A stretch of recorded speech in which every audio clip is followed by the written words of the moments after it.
Conspiracy, साजिश कहाँ नहीं है। अगर हम भागने की आदत डाल लेंगे तो फिर हम भागते ही रह जाएंगे।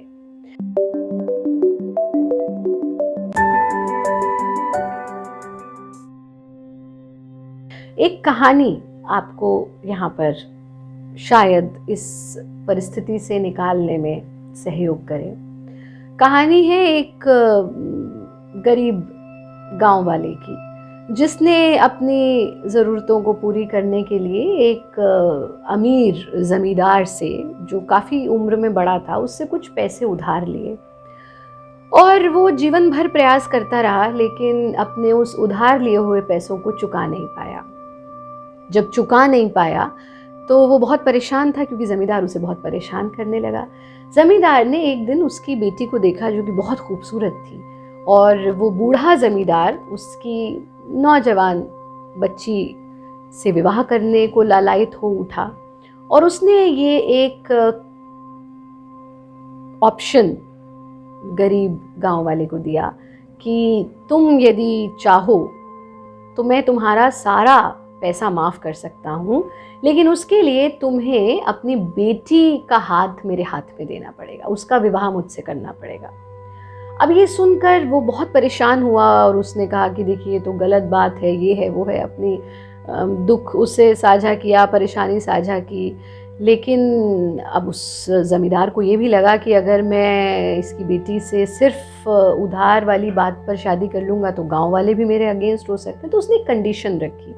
उसने कहा ठीक है, मैं एक बैग में एक वाइट पत्थर और एक ब्लैक पत्थर रखूँगा, और सबके सामने तुम्हारी बेटी उसमें से जो चूज़ करे, अगर उसने वाइट पत्थर चूज़ किया तो मेरे साथ उसका विवाह होगा, और अगर उसने ब्लैक पत्थर चूज़ किया तो फिर मैं उसे मुक्त कर दूंगा और तुम्हारे डेब्ट भी क्लियर कर दूंगा। देखो मेरा दिल कितना बड़ा है। अगर वाइट पत्थर उठाया उसने, यानी उसके हाथ में वाइट पत्थर आया, let's leave it to destiny, अगर उसके हाथ में वाइट पत्थर आया तो फिर उसे मुझसे विवाह करना पड़ेगा, और अगर ब्लैक पत्थर आया तो चलो वो विवाह भी ना करे, मैं तुम्हारी डेब्ट भी क्लियर कर दूंगा।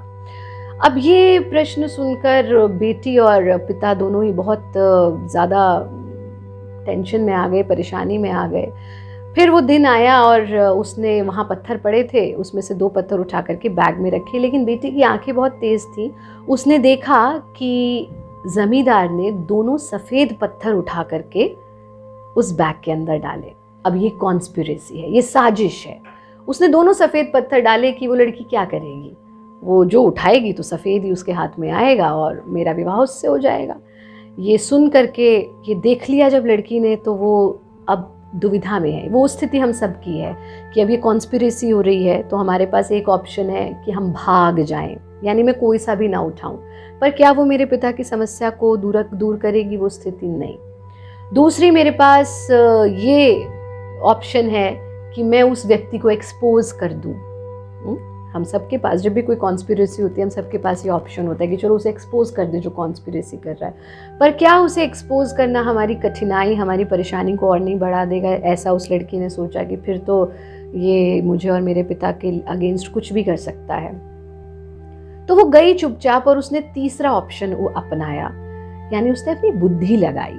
और उसने क्या किया कि जैसे ही बैग के अंदर हाथ डाल करके एक पत्थर निकाला, तो इतने में इंटेंशनली उसने उस पत्थर को छोड़ दिया, और जब छोड़ दिया तो वो नीचे गिर गया बाकी पत्थरों के साथ।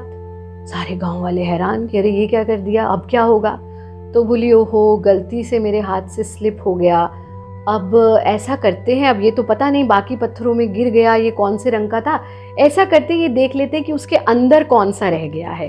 तो जो उसके अंदर रह गया होगा, यानी कि ये उसका अपोजिट कलर था, तो वो अपोजिट को हम मान लेंगे। और अंदर तो सेम कलर के उसने पत्थर रखे थे, तो जब अंदर देखा तो उसमें वो पत्थर था सफ़ेद, क्योंकि सफ़ेद पत्थर उठाने से उसका विवाह होना था। और इस तरह से उसने अपने आप को उस कॉन्स्पिरेसी से बचाया। ज़मींदार ये नहीं बोल सकता था सबके सामने कि मैंने कॉन्स्पिरेसी की थी और मैंने इसमें दोनों ही सफ़ेद पत्थर डाले थे। और उसने अपने पिता को उसके डेब्ट से भी मुक्त करा दिया, और साथ में ही उसने उसकी इज्जत भी रख ली, उसकी बेइज्जती भी नहीं करी और उस कॉन्स्पिरेसी से बाहर आ गई। तो जीवन में हमें हमेशा ये सोचना चाहिए कि जो भी हो रहा है वो किसी कारण से हो रहा है, और अगर समस्या है तो उसका समाधान निश्चित रूप से है, क्योंकि जिस तरह से हम मनुष्य बिना चाबी के कोई ताला नहीं बनाते, तो वो तो परमात्मा है, वो बिना सोल्यूशन के कोई प्रॉब्लम नहीं बनाते हैं। So if there is a problem there is a solution. बस हमें थोड़ी सी जागरूकता के साथ, थोड़ी सी बुद्धि के साथ अपने प्रॉब्लम का सोल्यूशन ढूंढना है। Running away is never a solution to a problem. हमें हर परिस्थिति में, हम भागने की यदि आदत डाल लेंगे तो हम आजीवन भागते रहेंगे। भागना सॉल्यूशन नहीं होता है, भाग करके सॉल्यूशन नहीं मिल सकता है। हमें बुद्धि के साथ, संयम के साथ, सूझबूझ के साथ हर समस्या का समाधान खोजना है। और बस हर परिस्थिति में याद रखो कि समस्या है तो समाधान निश्चित रूप से है।